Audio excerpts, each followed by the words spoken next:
Hey Chris, here we go. Another fun auction site day. I love these days. How you doing today? I do too, Ron. Doing great. Thanks for asking and looking forward to diving in. Today's going to be a really, really interesting focus, something that we specialize in a lot. So I think folks are going to get a lot out of this. We're going to be talking about B2B auctions and what some of the key features are. Yeah, that's true. And they are a little different, are they? I mean, B2B, there's differences between B2B, B2C, government auctions, and other types like that. But there are definitely some custom features for B2B that you need to be aware of. And that's really where we're going to go today. So let's go ahead and kick this off. And the first thing we want to talk about is notifications, right? So if we want to jump in, go ahead and kick us off on, and let's talk about that. Absolutely. So I think as probably everyone knows, whenever you're operating a business or you're in a role within a business that is kind of taking advantage of a B2B type of auction marketplace, typically you're going to be potentially maybe not less motivated, but just kind of like focusing on your role during business hours, possibly looking for specific types of notifications that aren't 24/7. Um, and in addition to that, you may also be looking for something that is specifically going to interact with you in a work type of setting, as opposed to, kind of on your personal device, and being able to kind of set up notifications so that whenever an item meets a certain search criteria, that item is going to trigger a notification. This could be a overall sale, a liquidation of business's assets, and maybe it's a certain business type that you're interested in. It could be a particular valuable item that you need for the business, so a specific item itself, or it could be a part, within a kit. The list kind of goes on and on. But one of the big things about auctions is getting people who are qualified and interested to join the auction. And for B2B, this can be somewhat more challenging because the total addressable market can be somewhat smaller.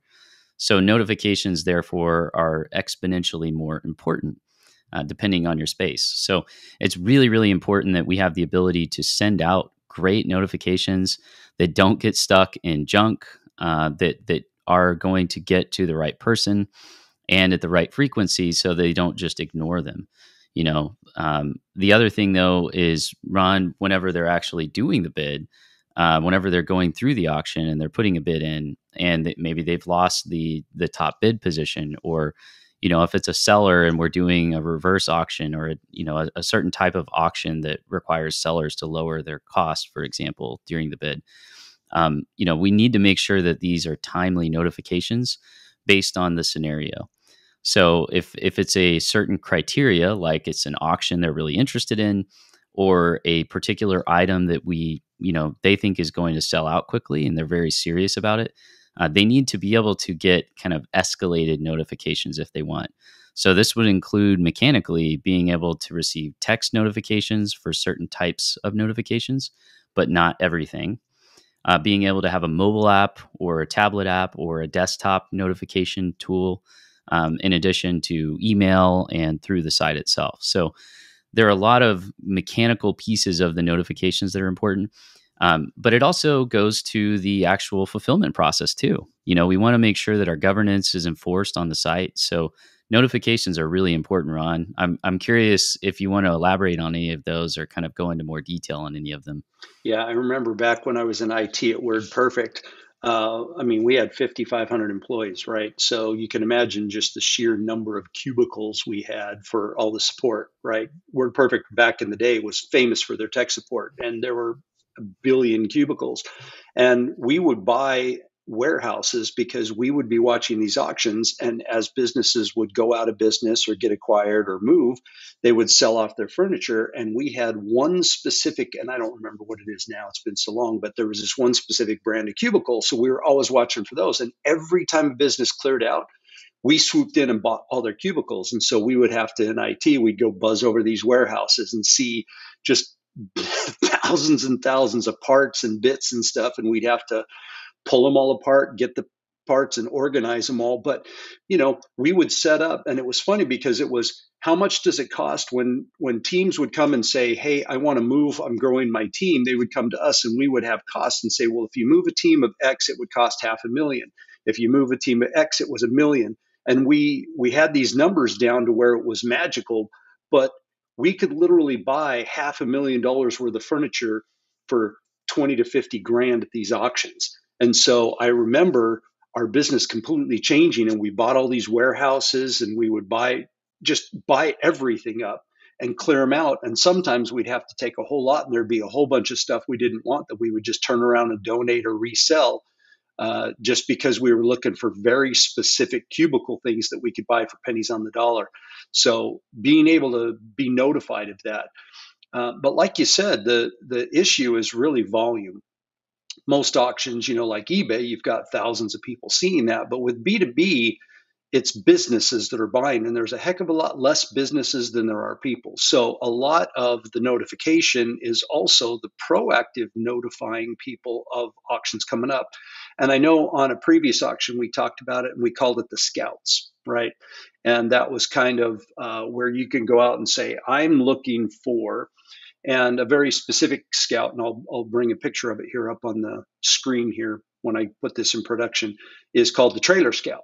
Right. So if I go to, and this is a site that we built for a client a few years ago, and if I went looking for a trailer and I didn't find a trailer that matched my criteria, I could literally go into the trailer scout and say, I'm looking for a trailer that's less than 10 years old, that's, can house up to at least 6 horses and have living quarters and things like that between 5 and 10 grand. And if anything pops up within 1,000 miles of X zip code, automatically notify me, right? And that's kind of what the scout does. So some of these notifications are going to be these scouts. And then, like you said, some of the notifications are, if they're going through 2,000 auctions or running at any given time, and mine's coming up, notify me 20 minutes beforehand because I'm busy, I'm in meetings, and if I can't make it, then I'll get somebody to fill in. But if you don't give me at least 20 minutes notification, I can't get Chris to fill in for me and go buy that on my behalf, right? So notifications, like you mentioned about the timely piece, can be really important. So let's go ahead and with timing, that kind of really has a lot to do with notifications, but it really has to do with the bidding, right? So let's talk about the automated bidding and some of the mechanics that we build into the platform, or that any other vendor that might, if you're looking at multiple solutions, might need to do for the automated bidding. Absolutely. Yeah. And this is a really good kind of tie in to notifications, because really fundamentally, the site needs to be able to, in the optimal scenario, be self-service and automate mundane kind of, pedantic tasks that the user would otherwise have to complete manually. The last thing we want to do with B2B type of users is waste their time when they could set simple rules and simple logic to complete automated bidding and enable them to win a bid and not have to sit there and watch the thing unnecessarily. Now, there are a lot of benefits to having, engaged auction sellers and bidders, but the kind of bottom line here is, for most auction types, there should be some level of automation that the bidding party can set, whether or not it's a seller reducing their prices for a certain type of auction where the sellers compete, or a bidder raising their bid whenever the bidders are competing. And there are some really sophisticated nuances to this. But I would say fundamentally, for your particular space, what you'll probably find is that no matter what, certain folks will want to be able to set a kind of automated increment and a maximum that they're willing to go up to. And these are just kind of fundamentals that everyone would typically look for. There may also be kind of the desire to have kind of like a quick refill option. If somebody is kind of realizing, okay, this bid is getting, this auction is getting more serious, and we want to just kind of repeat the same set of increments and the same kind of max bid, just kind of increment it on top of itself. You can do something like that. A lot of times with these automated bids, one of the challenges that can occur is that people will just step on each other. So the governance for how this automated bidding works is also going to be really, really important. So they're not feeling like it's literally just, racking up the cost unnecessarily. So there needs to be some logic so that people don't just get, literally outbid each other instantaneously. So some delay between the bids is typically going to be useful. Um, and then the other thing I would say is just being able to incorporate other factors. So you may want to do something like, allowing the actual bidders to bring in nuances of the sellers and have that drive kind of their bidding. So maybe maybe based on certain criteria, they have templates that they can use to automatically create bids and bid increments, so that they don't have to reset everything up manually. And they can say, okay, this is a lower priority auction, and I don't necessarily want it to be, something where I have a really high max bid, but I want to give it a shot. And so you might have a level of sophistication with the bidding that's a little bit simpler. For something that's a lot more sophisticated, we might have automated bidding that's going to occur on behalf of the potential buyer, but also some really detailed notification. So they could, from the notification, go ahead and engage in another round of the same increments and another incremental increase in the max bid. The point is that whenever bids are going on, whenever you have an auction that's running out, one of the biggest challenges for a bidder is tactically and kind of mechanically applying what their desire is. And you really want to think about what that's going to look like kind of in the extremes. So what is it going to look like when there's a lull of bidders? What is it going to look like when there is extreme activity? And how can we automate this and help self-service for the actual seller and the buyers who are competing on this? Yeah, no, that makes perfect sense. And that kind of leads us into obviously search and filtering capabilities, right? I mean, it's the bidding. I think there's a lot of, I mean, we've all, I think, bought at an auction. So I think we kind of understand that concept. But I love the fact that, with B2B, the ability to set up profiles and how we typically bid, and can I engage that so it doesn't take me an hour to set up all my preferences every time I come into each auction, right? There's a lot of things like that, especially when businesses do a lot of purchasing, to be able to set up those scouts and automate. I mean, it just makes so much sense. Now, the search and filter capabilities, one of the things I want you to talk a little bit about that, but one of the things that I've seen most auction sites that I've been at where they make a mistake is that because they start auction only, whereas we started e-commerce moving to auction, we understand concepts like compare. But have you ever gone to an auction site and seen it compare? I've never seen it compare before yet, but all of ours have that, right? Because I want to go bid on a couple things, but there's multiple sellers selling that. But I'd like to be able to compare, because if I'm looking at, remember I joked around, I don't know if you saw it, but when I published that last chapter 7, and I gave you grief about the 68 Camaro and it had to be a 69. I put a picture in there and showed my 69 Camaro that I had in college and then I lost it, and I still cry about it, right?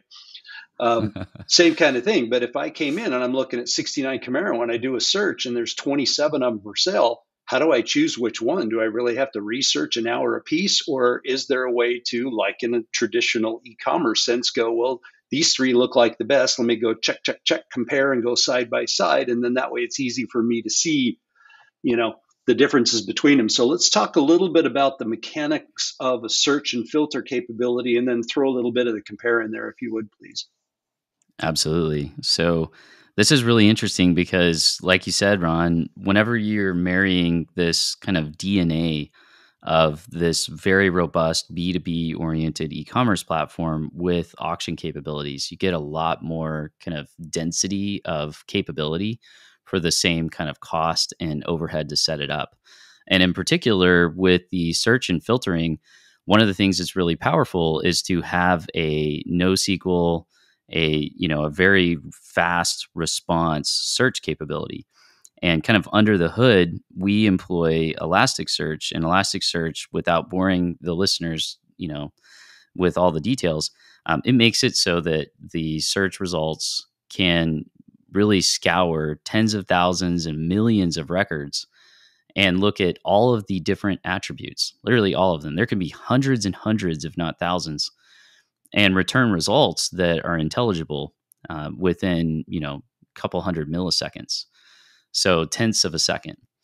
And this is really, really important for usability as a buyer, and frankly, as a seller too. But, as somebody's browsing and looking, to be able to drill down into a very granular attribute or set of attributes is extremely important, because frankly, if you're in a B2B space, you're typically looking for very specific things, and really kind of nothing else will do in many cases. Right. So this is really, really key. And like you said, Ron, being able to compare is really powerful, because then we can kind of see apples to apples without having to physically go do a lot of manual work on the site to go look at comparison. I mean, think about it. We have different sellers listing items. So it's going to be challenging if the governance of the site and if the mechanics of the site don't allow for comparison, or it's just not built into the DNA. Yeah. So what you really want to look for is this idea of things going into category and subcategory based attributes that are consistent. The data itself needs to be normalized, as it's called, so that it's consistent across that category and subcategory of products and auctions. And then this really allows mechanically for the user to take advantage of the auction site that has the compare capability. And a user can easily see, hey, if I want to look at this divider set from this company, it looks really similar to this one. What's the difference? Oh, the materials are made out of completely different materials. This one has relatively bad reviews. Okay, if we need something that's really cheap that works, we may go with this for a time, but we need to set the expectations internally. This stuff might break down. Same thing for really expensive mechanical parts. Maybe there are really specific parts that we need to replace. And having a comparison can be really helpful to see whether or not they have the right properties and details that we need to actually fulfill the requirements.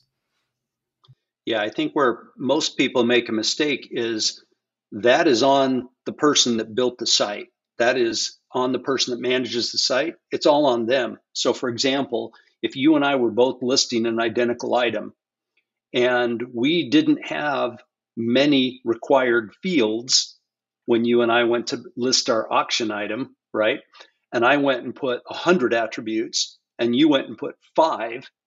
Well, now when that person comes to compare, the likelihood of them finding yours is way lower, because if they're looking for something very specific and they're saying, well, I'm looking for that exact item, but mine has to be stainless. Yours is also stainless, but you didn't mark it stainless. They see mine, they don't see yours, right? So when Chris mentioned the word governance, it's not just rules and regulations like we talked about in the last webinar. It's really about forcing the normalization of those items. So when somebody goes and lists an item, it's make sure you get all the attributes. Can you imagine somebody going in looking for a property and they didn't list the number of bedrooms and bathrooms? It'd be ludicrous, right? Something simple like that. But if they also didn't list how many miles it was to the local school or to the grocery store, and that was really important to a family. I know when we moved here to Texas, the first thing my wife did was start researching all the schools. And we wanted to find a place close to the best school district, right? That was really important to her. For me, obviously, wanted to put in a pool. We're in Texas, right? Completely different. So let's say you and I are selling the same thing, and because they're brand new, they are identical. Well, now the comparison moves to ratings, doesn't it? So the platform has to be very capable of ratings. And I don't know how the governance is. I think in a previous webinar, I kind of told you guys I bought something on eBay the other day and the seller decided they didn't want to sell it. I think that I got it at such a steal. They're like, oh, I don't want to sell it. So the second after I bought it, even though it was an as-is auction and it was a used item, they immediately refunded my money and said, oh, sorry, I saw more marks on it. And I'm like, it's used. Of course it has marks on it, but they didn't have to. And then for me, I was worried about rating them bad because I think they're cheating the system. but because they'll turn around and then rate me bad. So is it worth a $20 vinyl record to leave a bad review? And I decided no. So the governance didn't work. It failed the system. And so we have to make sure that the governance works with that. So the ratings and the reviewers of the sellers, as well as potentially the buyers, right? This person bid and won 3 items for me and then never paid, and it cost too much to go after them. So I just let them go, but I have to relist the item now, and I have to try to go through selling it all over again.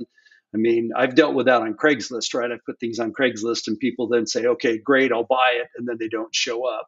And then it's like, I literally just spent 8 hours on Sunday trying to get rid of this. And now I have to deal with it all over again, right?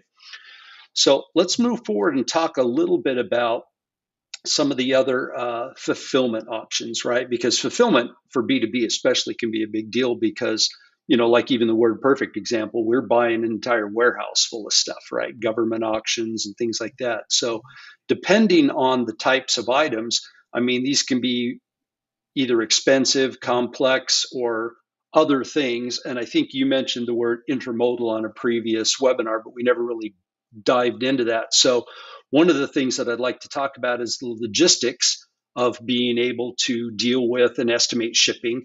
But then I've got a lot of information. I did some research specifically for this conversation right here about the costs of insurance and how to insure this stuff and how to deal with that because there's limits. So why don't you talk about the logistics and the integration of those and the estimate, and then I'll talk a little bit about the costs and the insurance.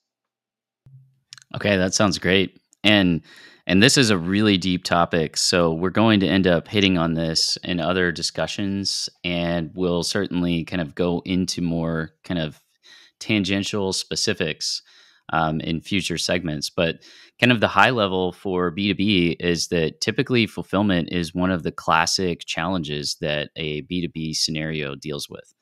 And if you think about it, this tends to be because the items are complex or there's a large quantity. Possibly, there could be like you were talking about, Ron, like international shipments with customs and duties. And there could also be nuances where it's literally trying to fill up a container. So we may need to coordinate between multiple sellers so that their items can arrive and they can fill up a container that's going to an individual buyer, for example. And these are relatively complex scenarios. Again, it could also be something like a expensive item, like jewelry, or it could be a physical property. And these processes for fulfillment require a different form of execution that involves, possibly security or possibly a detailed legal and title transfer and these kind of things. So fundamentally, there's a lot of detail here. I would say the biggest thing that we're going to be looking at is, number one, managing the expectations for both the seller and the buyer up front. So we want to be able to define these things during the discovery with your team and then make sure that we're clearly representing that to the user and is a concise but complete way as possible. And this is a really optimal thing for user experience and user interface design, to be able to show icons, to have kind of expand collapse or rollover tooltips, and really just kind of walk someone through how this goes, but have kind of a path that they should end up following. And fundamentally, during the kind of the completion of the auction and winning the auction, it's really helpful to show the different type of categories of products and the fulfillment steps that they ought to expect. So if we are selling large, expensive items, then during the kind of checkout process or, submitting the funds for the winning, for having won the auction, we want to go through and show them different options for fulfillment. But none of this should be a surprise. This should be something that, based on the auction type that you're running, they have information up front, and we're even as a prerequisite requiring them to sign off that they understand that. So I think, Ron, this is one of the most challenging pieces if you don't do this up front, is trying to go back and adjust someone's expectations. They need to know that the shipping might be more expensive in some cases, or significant expense relative to the actual purchase itself. Yeah. And they need to know if the timeline for the fulfillment is going to be very significant. This is what we do all day long. This is our bread and butter. We encourage you to work with a company that does this, that works with 3PL organizations and can automate the shipping estimating and help provide multiple quotes from different, whether it's LTL or freight or intermodal shipments. Could be, hazmat or sensitive items or possibly really highly secure. The list goes on. But ultimately, Ron, this is kind of where we play, is in this space that's relatively complex to extremely complex, dealing with customs and duties and insurance. And I would love it if you would kind of talk about some of the nuance around the insurance and the customs and duties pieces as well. Yeah. Yeah, it's interesting. So, I mean, the first thing, let's just make it a simple example. Let's say it's a ring, and we bid and we won, and it's $1 million ring. How do we get a ring? Something so small, something so simple. And let's say the auction. Let's make it easy. Let's say the auction's in London, and I bought it from London, and here I am in Texas, and I need to get it from London to here, or even from New York to here. It's in the States. It's still difficult, right? So let's talk briefly about some of the carriers. So the United Postal Service, they serve up to $25,000 value. That's it. That's all I can declare. Because I mean, I've been to UPS 100 times, and they're like, "What's the value?" Well, I want to insure it for up to $300. Okay, right. And we all do stuff like that all the time, and that's easy. But what about $1 million ring? How do I insure $1 million ring if the Postal Service only goes to 25K with registered mail? FedEx goes up to 100K with declared value advantage, they call it. UPS will go up to 200K with Parcel Pro. That's it. Those are my options. So I got 25K, 100K, or 200K, and I got $1 million ring. What do I do? Well, I've only got really two options, right? Either one, I have to buy a separate supplemental life policy, a literal separate insurance policy. Now, Lloyd's of London does that. You could literally buy like $100 million yacht. Nobody does that. So you can literally go to them and say, I want to insure this $100 million yacht for transportation from the auction house to me for 2 weeks, right? And you could literally, and they'll write up a custom policy, and you can imagine how expensive that would be. So one option is, you put it on whichever, you put it on UPS, declare up to 200 with Parcel Pro, and then you go get a supplementary insurance policy for the other 800, right? That's an option. The other option that I see a lot of people doing is they call it a long haul carrier, right? So let's say, for example, you're my buddy, and I pick up the phone and go, "Hey, Chris, you got a truck? I'll just pay you if you'll buzz up to New York and go pick up that ring and bring it back, right? Just do a little cannonball run, jump in your car and buzz up there. I'll pay for gas and I'll give you $5,000, and you can take a mini vacation and go up for a week." And they call them long haul carriers, and there are those that are out there. You still have to deal with the insurance though. But at least at that point, you're not dealing with intermodal. You're not dealing with additional signatures. You're dealing with one person, one company that's physically going to drive there, grab it, drive back, and bring it to you and hand it to you, right? So at least the risk goes down quite a bit, which is really the big one. It's really all about the risk, isn't it? Managing that. So sometimes long haul carriers might be a little better. The most important thing about this is that we help everybody understand not only what the costs are, but what their options are. Because if I don't have options to ensure that, if I have no idea how to do that, I'm probably not going to bid on it until I figure that out. And then if it's something I've never done before, how long does it take me to figure that out, right? Do I have to research it for a week? Yeah, I'm not going to spend that time. It's just, that's too much of a hassle, right? So I'm not going to do it. So for these B2B auctions, for you to market and help bring people to those and drive the revenue, because if you don't do that owning the auction site, then you don't make your cut. You don't make money. It's literally up to you to bring the sellers and bring the buyers. So you literally have to jump in and answer and figure out a lot of this information. This is part of the governance, not just rules and regulations. Again, a lot of it's about information and making it easy for communication, for rating, for establishing trust, for letting them know exactly how they can ship this and how much it's going to cost and what is the risk, right? And obviously, we've talked about this in many of the other auction webinars that we've done, but we can certainly help with that, right? We've done this before. We know what we're doing here. We can sit down there, and Chris just mentioned it. Make sure you find a vendor that's familiar with this to help you through figuring some of this stuff out.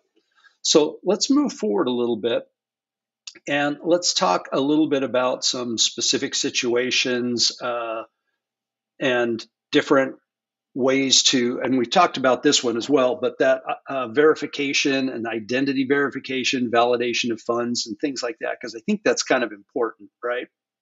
Absolutely. Yeah, especially with B2B. I mean, usually the common situation is these are going to be more qualified bidders and, very seasoned sellers typically.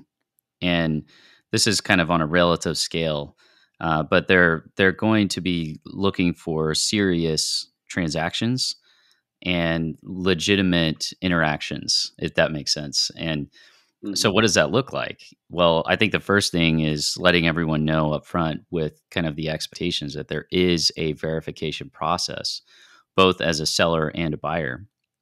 And this can be a simple verification. I mean, it can be as easy as having a virtual assistant contact the number listed whenever someone registers and making sure that whoever answers can verify that the name of the business is the same as the person who registered, said that it was. And maybe looking at public records and this type of thing. Um, Another kind of more extensive verification could be actually requiring that somebody send in proof of their business even existing, possibly having like a business credit score. And, in the absence of these capabilities, what is the backup plan? Maybe it's a new business and they don't have all of this information, so they need to provide some kind of personal sign off that includes them personally verifying themselves so that they can do something, engage at a more expensive type of auction, this type of thing. Um, this can also include a verification of funds or even using a kind of reserve or an escrow type of model to even participate. So there can be, a fee that is refundable just to participate in the auction itself. And then if they win, that goes toward the auction purchase price. There can also be a model where the actual buyer, the winner of the auction, is going to deposit the funds into an escrow, and then the seller is accountable for making sure that the items are fulfilled properly and that they're kind of meeting the expectations of the buyer. So these are all really kind of standard generic forms. Then whenever you get into specific industries, it gets a lot more granular, doesn't it, Ron? And I think it would be Yeah, interesting if you wanted to talk about some of those specific scenarios like jewelry or real estate, for example. sure.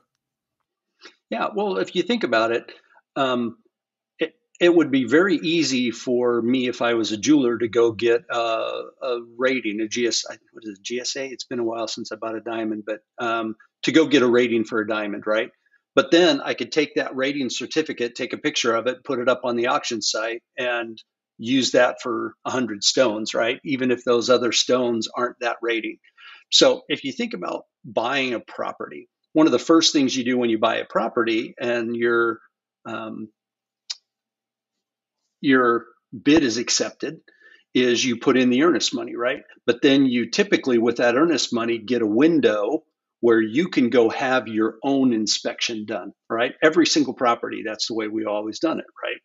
And so then I have the inspector goes out, the inspector comes back and says, yep, everything's good. Great. I buy the house. If it comes back and says, no, it's not good, then I've got the option of either backing out of the deal, or I've got the option of going back to the seller and saying, hey, the inspection unearthed a bunch of different things here. I'd like you to address those things. And then it becomes a negotiation. You can go back and forth. So, for example, in the Word Perfect option there, we buy an entire business that goes out and we bought all of their cubicles, right? Well, maybe it's in a different city and I've got to send a semi truck to go pick it up, right? A long haul carrier. But before, as soon as I win that bid, maybe they offer me a 3-day window for me to send an inspector out, somebody to inspect all the equipment, count all the equipment, and make sure it's all there and it is in the condition that it was listed at as a third party set of eyes, and they come back and certify that yes, it is, and maybe even they're the ones that give me an estimate of what it's worth, so I can insure that with the carrier, right? And so those are some of those independent things specific around, jewelry. Maybe you want somebody to be able to, if I buy that diamond from New York here in Texas, maybe I want somebody in New York that I choose to drive over there, see the diamond, assess the diamond, make sure that it is exactly the one that they claim that the rating is for, and then maybe they're the one that take the diamond to the carrier and then ship it to me, and so they can verify, right? So yeah, there has to be some of those very important things. Well, this last thing we're going to touch about, we're going to move pretty quickly through a bunch of different features, right? And we'll just talk briefly about each one of them. So let's kind of talk about some of the goals and some of the things that we want to accomplish with the auction site and what some of our responsibilities are as the owner of the auction site and as the builder of the auction site. Absolutely. And I love this kind of a lightning round here. But first of all, interaction between the buyers. So being able to kind of create this buzz with the auctions. Mm-hmm. And man, this is psychological, but so vital for auctions, right? Right. And this is really kind of a responsibility, almost like a fiduciary responsibility to the sellers that you have as the auction site implementation team, is to get that buzz to happen and really kind of on the spectrum of value, allow the buyers to kind of bid things to a reasonable value within the open market. And then, fundamentally, being able to kind of generate some of that buzz and kind of get momentum within the space. You can highlight inventory, whether or not there's a limit on inventory and kind of a scarcity. And then similarly, kind of managing expectations with inventory and letting people know, hey, if you don't purchase this Only three soon, it's going left. to sell out. Yeah. Yeah. Yeah. And that kind of ties into shipping timeline and lead time. And, fundamentally what you'll hear over and over from us here is that we want to get the maximum value that's fair within the market from these auctions. And we want to be upfront and manage expectations. And that's what governance does. So we got to be able to make sure that both the sellers and the buyers are able to be transparent and they understand they have to be transparent or they're going to get kicked out of the auction marketplace. And, Right. that integrity is absolutely key. And then Ron, do you want to hit on search functionality here? Yeah. So, I mean, you kind of touched on that previous slide about the search and the elastic search and how that does, but you want to make sure that you don't make it difficult for users like a needle in a haystack, right? You want to be able to go in and if there's a million items going up for auction and all these different auctions, I just want to know, are any of these selling any heirloom jewelry? Great. Show me all those. Make it quick. I want to look real quick because that's what I focus on. Or I focus on antiquities. And so I really want to see all the old furniture from the 20s. Great. Well, then that's very specific. And so we have to be able to find that. One thing, can I find that and can I make an offer on that? Can I buy it now? Do I literally have to wait for it? Because if they've got a buy it now price, or if they have the option for me to make an offer, I'll make offers on all of it right now because I've got an hour right now today on Saturday at 11 a.m. I've got an hour free. But after that, if I don't have time, so I'd love to make an offer on this stuff because that'd be great. So I'll make an offer. Or if it's buy it now and it's good enough, I'll just buy it now and then I have to deal with that, right? So the ability to make offers, um, see if there's any savings or discounts, right? Do they come back? And if you buy multiple items, we'll give you 10% off, right? Typically not something you would think in an auction, but when you talk about B2B and people are buying in bulk and they're buying in options, you mentioned a minute ago about the container. If you fill up a container, we know I can ship a container for $1,500. Well, I might as well fill up the whole container. That saves me a ton of money in shipping, right? So that would be a savings and a discount. But if you don't tell people about that and they don't know about that, then they're not going to capitalize on that, right? It's going to bite them. What about the evidence and the validation process. Yeah, this is a great one to close us out on. And fundamentally, these auctions are about trust, and we're establishing that trust and conveying that between the buyers and the sellers by kind of allowing them to host their auction and then bid on on this platform. And so ultimately, in order to kind of maintain that trust and build on it, there has to be a validation process. And so your internal team, in collaboration with a partner like us, we really encourage you to think about this thoroughly. So some key questions that we like to ask is, was the item as described? How was Yeah. the interaction? Just rate the actual interaction that occurred for the purchase and fulfillment. And then what was the actual lead time versus the projected? And then what condition did the item arrive in? Were there charges and were they fair? Sounds like it might have hung up there. So the next one would be, what were the charges? Were the charges fair? Was the shipping done correctly? And the last one is, was the equipment, if it was used, did it need to be certified? Was the condition proper? Did it work? Uh, as described, when it was shipped to you, is it in the same condition that it was shown as being sold? Maybe the picture they show when it was sold was a 5-year-old picture, but now all of a sudden it shows up and the paint's completely faded and there's some rust and it looks nothing like the pictures that were actually on the site. So you want to make sure that as you do these final closeout audits and surveys and ratings, that you're asking the questions that drive the appropriate behavior, right? So anyway, that kind of closes us out today. We really covered a lot about the B2B. That was a lot of fun. That is a great type of auction, and we'd love to see you guys. If you have any questions about B2B auctions, please go to our website, clarity-ventures.com. Click schedule a demo. We'll jump on a call with me. I'll answer all your questions, and if I can't answer them, I'll get Chris to jump in on the call. So look forward to seeing you on a future webinar, and thanks for joining us today. Thanks, everyone. Bye for now. Thanks, Ron.